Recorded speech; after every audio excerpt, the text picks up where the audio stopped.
pledge allegiance to the flag of the United States of America and to the republic for which it stands, one nation, under God, indivisible, with liberty and justice for all.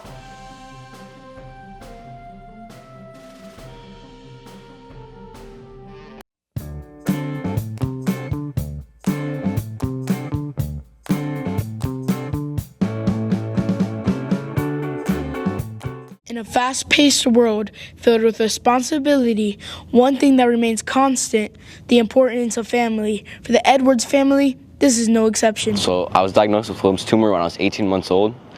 And so basically it's just a form of cancer, and it's like relatively rare. And I got it in my kidney, and then I relapsed in my lung. Patrick's mother gave him the gift of life, and now her world was shattered at the thought of losing her family she has created.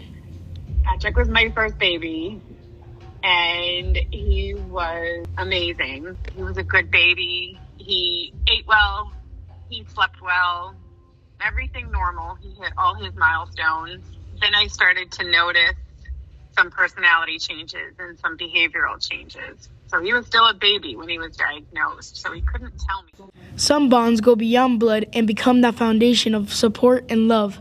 For Patrick, that person is his sister, who is not only his family, but is also his best friend. I would say in the way that you have to rely on someone when you're going through something hard. You can't do it alone. I think not only did it bring us closer, but our whole family union. When we found out that Patrick was recovered and healthy, our family was obviously overjoyed and excited. I think not only does it take a toll on him physically and mentally, but the whole family. Overcoming that was definitely amazing. My family is so important to me, and my family is everything. For Python TV, I'm Rocco Castro reporting.